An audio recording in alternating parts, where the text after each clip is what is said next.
Perkenalkan, nama saya Enci Khalila Zakira Valindi dengan NIM 1801052 dengan rekan saya. Perkenalkan, nama saya Suci Ramahi dengan NIM 1801073. Pada video ini kami akan menjelaskan tentang senyawa kumarin sebagai salah satu tugas dari mata kuliah Kimia Bahan Alam 1, Sekolah Tinggi Ilmu Farmasi Riau. Selamat menyaksikan. Nah, ada pula topik pembahasan yang pertama itu mengenai pengertian kumarin, biosintesis kumarin dan penggolongan senyawa kumarin, sifat-sifat senyawa kumarin dan tanaman yang mengandung senyawa kumarin, dan manfaat senyawa kumarin, dan screening fitokimia kumarin. Baiklah teman-teman, apa itu senyawa kumarin? Kumarin merupakan salah satu metabolit turunan sikimat, di mana kumarin dapat diperoleh apabila fenilalanin dideaminasi dan dihidroksilasi menjadi asam transhidroksisinamat. Nah, nama kumarin sendiri berasal dari bahasa Karibia, yaitu kumaro, yang berasal dari pohon tonka. Nah, pada tanaman inilah ditemukan pertama kali senyawa kumarin. Barulah pada tahun 1868, kumarin ini dikenal dengan rumus C9H6O2. Nah, teman-teman, selanjutnya kita akan mempelajari mengenai biosintesis dari senyawa kumarin.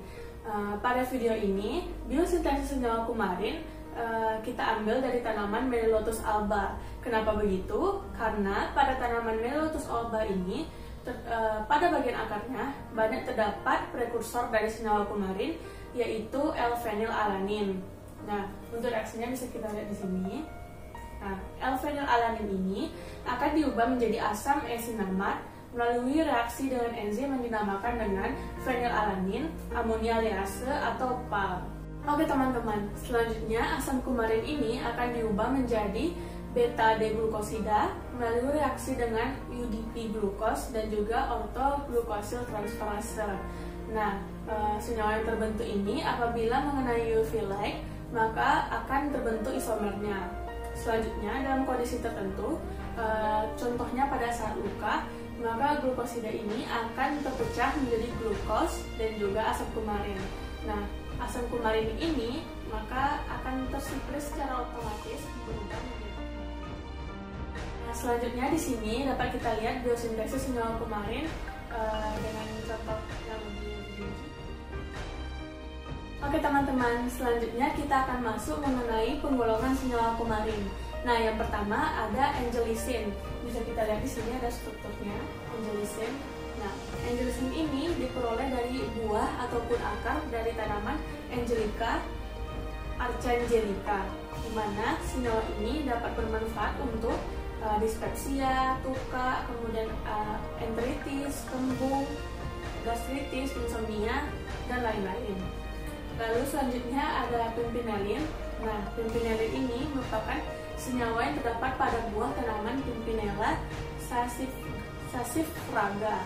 Nah, senyawa ini memiliki titik leleh yaitu 119 derajat Celcius dan juga tidak larut dalam air, namun larut dalam etanol. Nah, senyawa ini dapat membentuk isomerisasi menjadi isopimpinellin. Bisa kita lihat di sini ada struktur dari pimpinellin. Nah, kita masuk ke contoh yang ketiga yaitu pesoralen. Pesoralen ini merupakan kumarin yang memiliki cincin furan. Pesoralen ini kadang-kadang disebut dengan furokumarin ataupun furanokumarin. Yang keempat ada scopoletin. Nah, scopoletin ini merupakan golongan fenolik turunan dari kumarin. Scopoletin ini memiliki manfaat yaitu anti diabetes, kemudian anti diare dan anti kanker. Lalu contoh yang kelima ada aesculetin.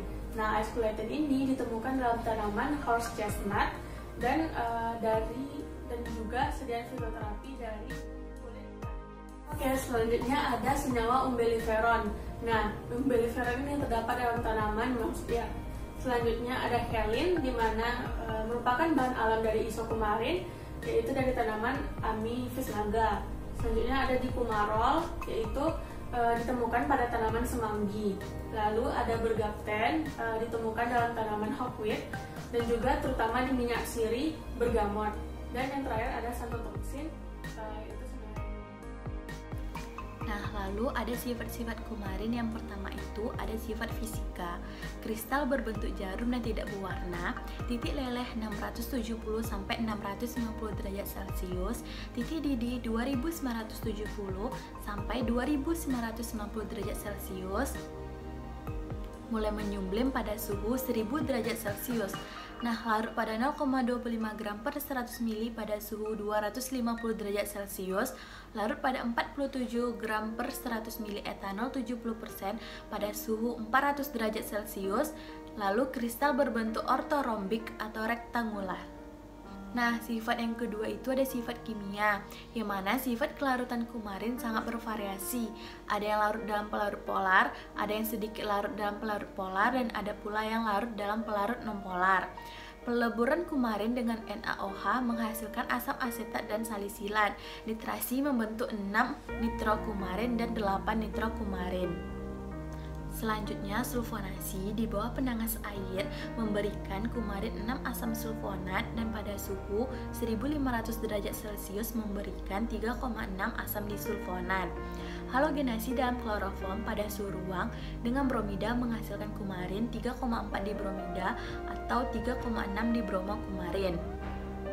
Reduksi dengan amalgam natrium menghasilkan asam metilotan. Nah, kumarin sulit dioksidasi dan stabil dalam asam kumarin. Cahaya radiasi atau radiasi ultraviolet mengubah kumarin menjadi suatu dimer dengan titik lelehnya 2630 derajat Celcius. Nah, ada pula tanaman yang mengandung senyawa kumarin. Yang pertama itu ada Artemisia annua, yang mana dikenal sebagai sweet honey atau annual wormwood. Tanaman herba asli Cina yang dikenal sebagai kinghao.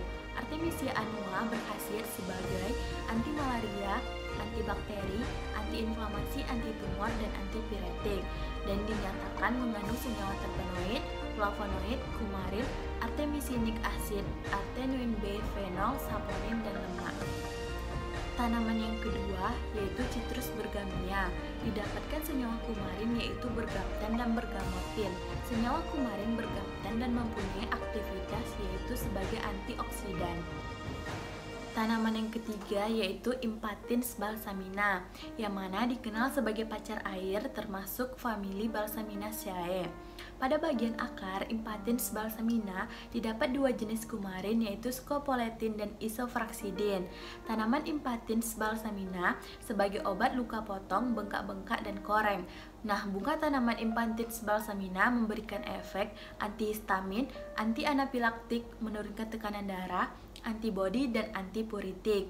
Dalam pengobatan Cina, tumbuhan Impatiens balsamina digunakan untuk mengobati luka memar dan beri-beri. Nah, di India juga digunakan sebagai racun ikan.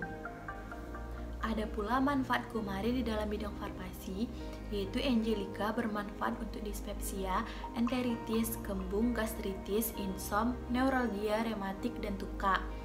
Selanjutnya, senyawa scopoletin termasuk dalam golongan fenolik turunan kumarin yang berkhasiat sebagai anti diabetes, anti diare, dan anti kanker. Selanjutnya, Artemisia annua berkhasiat sebagai anti malaria, antibakteri, antiinflamasi, anti tumor, dan antipiretik. Manfaat selanjutnya ada Impatiens balsamina, digunakan untuk mengobati penyakit encok, luka memar, dan beri-beri, serta di India digunakan juga sebagai racun ikan. Nah, Citrus bergamia ini didapatkan senyawa kumarin yaitu bergaptan dan bergamotin. Senyawa kumarin bergaptan dan mempunyai aktivitas yaitu sebagai antioksidan. Nah, kumarin sederhana dapat mempunyai efek toksik terhadap mikroorganisme. Beberapa kumarin dapat membunuh atau menolak serangga. Yang terakhir, kumarin di bidang farmasi juga digunakan sebagai pemberi aroma pada sediaan obat. Selanjutnya ada screening fitokimia dari kumarin. Pemeriksaan kumarin dalam artikel ilmiah isolasi dan identifikasi senyawa kumarin dari tanaman Artemisia annua, yaitu pertama, ekstrak diuapkan sampai kering, tambahkan air panas dan didinginkan. Setelah dingin, bagi menjadi 2 tabung, yang mana tabung pertama diberi amonia 10%, tabung kedua sebagai pembanding. Lalu dilihat di bawah lampu UV. Jika terdapat fluoresensi kuning, kehijauan, atau kebiruan berarti positif mengandung kumarin.